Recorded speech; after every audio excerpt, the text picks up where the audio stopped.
Inzira yo gutungana. Kaza mu kiganiro inzira yo gutungana utegurwa n'ishirahamwe Transworld Radio y'i Burundi.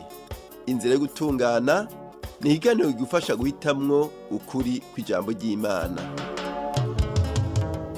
Mukunzi uriko uratwumviriza, amahoro abe muri wewe. Assalamu alaikum. Shalom. Turakuramukije mu izina ry'umwami wacu, Imana y'amahoro igomba ko umuntu wese atahura kandi aca bugufi mu nzira yo gutungana. Uri kumwe na Pastor Jean Baptiste Nzeyimana. Turanezerewe cyane gusubira kugushikiriza iki kiganiro inzira yo gutungana cyo kuri uyu munsi. Mu kiganiro cyacu giheruka twatanguye kubona inkuru z'uwavugishwa n'Imana Dawidi. Umve ingene Imana imushingira intahe. Mbonye Dawidi mwene Isayi umuntu ameze nk'uko umutima wanje ugomba, azokora ivyo ngomba vyose. Turabibona hariya mu gitabo c'ivyakozwe n'intumwa ikigabane ca 13 murongo wa 22. Turabona ingene Imana yagenye Dawidi kuba umwami agira kabiri wa Isirayeli kubera Sauli atumviye ijambo ry'Imana. Uyu munsi turaza gusoma inkuru iryoshe yerekana ingene Imana yabanye na Dawidi kubera Dawidi yagendana nayo. Iki cigwa cyacu citwa Dawidi na Goliyati. Reka ubu naho tubandanirize mu gitabo ca mbere cyanditswe na Samuel igice ca 17.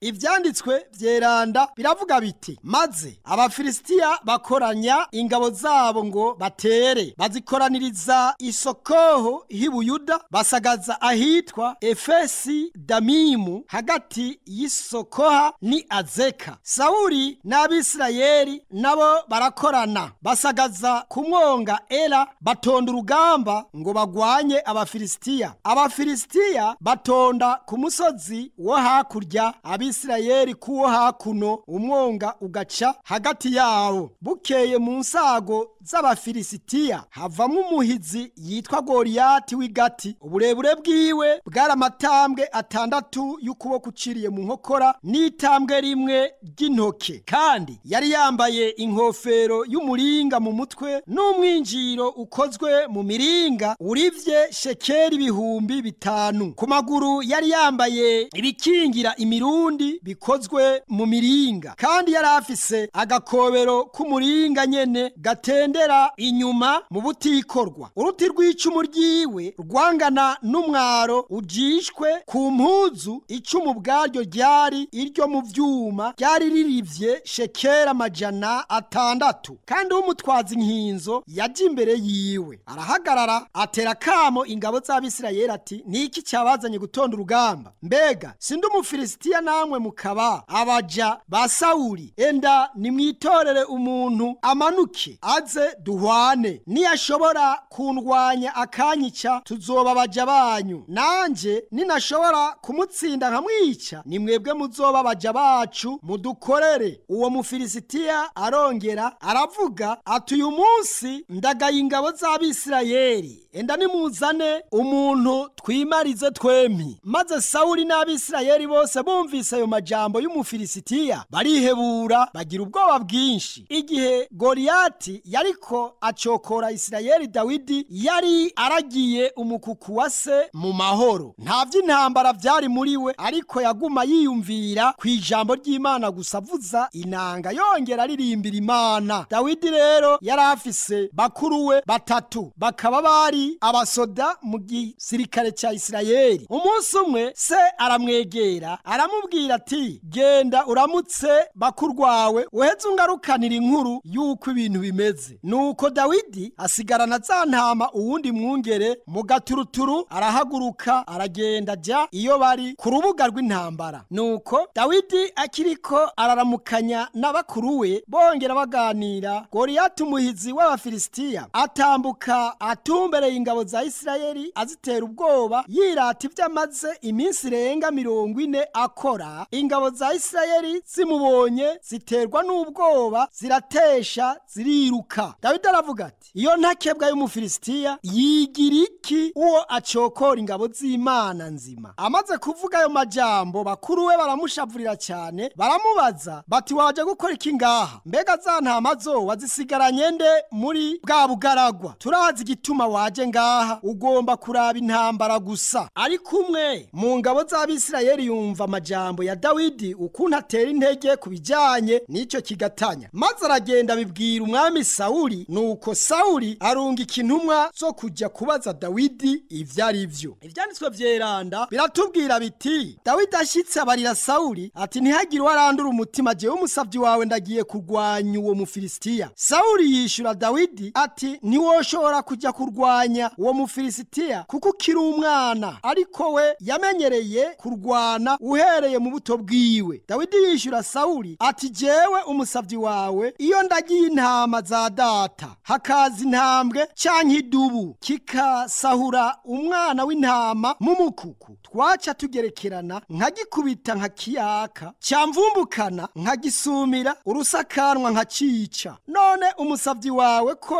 namaze kwica intambwe n'idubu, n'uwo Mufilisitiya w'intakebwa azopfa nka kimwe muri ivyo, kuko yacokoye ingabo z'Imana nzima. Dawidi atako aravuga ati Uhoraho yagiye andokora mu nzara z'intambwe no mu z'idubu, arandokora no mu maboko y'uwo Mufilisitiya. Nuko Sawuli abarira Dawidi ati nuko genda, Uhoraho abane nawe. Maze Sawuli yambika Dawidi imyambaro yiwe, amwambika n'inkofero y'umuringa mu mutwe n'umwinjiro w'ivyuma. Dawidi araheza ahagatira inkota yiwe hejuru y'iyo myambaro, agerageza gutambuka ngo arabe, maze abarira Sawuli ati bisi nshobora kubijyana kuko ntabimenyereye. Nuko Dawidi aravyiyambura, ashitse ku kagezi atoramwo amabuye y'imburungu 5 ayarokeza mu isaho yiwe y'ubwungere, kandi yari afise umugozi mu ntoke wo guteresha ibuye. Nuko aja guhura na wa Mufilisitiya. Wa Mufilisitiya nawe aza guhura na Dawidi umutwaje inkinzo amutamaje imbere. Nuko wa Mufilisitiya abonye Dawidi aramwitegereza, aramukengera kuko yarakiri umwana w'umusore kandi yari inzobe w'umunyakaranga. Wa Mufilisitiya abaza Dawidi ati mbega ugira ngo ndimbwa kuje kundwanya ufise inkoni? Araheza avuma Dawidi mu mazina y'Imana ziwe. Uwo Mufilisitiya abarira Dawidi ati ngwino nkubagira ibisiga byo mu kirere n'ibikoko byo mw'ishamba. Dawidi yishura uwo Mufilisitiya atuje kundwanya ufise inkota n'icumu n'agakobero, ariko jewe nje kukurwanya mw'izina ry'Uhoraho nyene ingabo, Imana y'ingabo z'Abisirayeli wacokoye. Uyu munsi Uhoraho arakugabuye mu maboko yanje, ngira nkwice nguce izosi, kandi imivyimba y'ingabo z'Abafilisitiya ngira ndayigaburire ibisiga byo mu kirere n'ibikoko byo mw'ishamba, kugira ngo isi yose imenye ko mu Bisirayeli hari Imana, kandi rikoraniro ryose rimenye yuko Uhoraho adakirisha inkota canke icumu, kuko intambara ari y'Uhoraho kandi niwe agira abagabure mu maboko yacu. Nuko wa Mufilisitiya atanguye kuza ngo ahure na Dawidi. Dawidi arabandanya ariruka atumbereye ingabo z'Abafilisitiya ngo ahure n'uwo Mufilisitiya nyene. Maze Dawidi atuma ukuboko mw'isaho yiwe, akura yibuye ariteresha umugozi, arinega uwo Mufilisitiya mu ruhanga, rimwiteramwo aca yikubita hasi yubamye. Uko niko Dawidi yagangahuje uwo Mufilisitiya ibuye yateresheje umugozi, akamwica, kandi nta nkota Dawidi yari yitwaje. Maze Dawidi arirukanga amuhagarara hejuru, asumira inkota yiwe ayisokora mu rwubati, aramuhohosha amuca izosi. Maze Abafilisitiya babonye umuhizi wabo apfuye baca baratemesha. Maze ingabo z'Abisirayeli n'iz'Abayuda zikura hasi, zishira urwamo hejuru, zikinagiza Abafilisitiya, zibashitsa igati no ku marembo y'i Ekuroni. Abafilisitiya bagenda barahindikirana bakomeretse ku nzira ija Isharayimu, kurinda bashika igati ni Ekuroni. Twarabonye ingene Sawuli n'ingabo z'Abisirayeli batinye Goliyati cyane gushika aho atanumwe yubahutse kumurwanya, ariko Dawidi ntiyagira ubwoba bw'icyo kigatanya. Kubera iki Sawuli n'ingabo ziwe bagize ubwoba, ariko Dawidi ntabugire?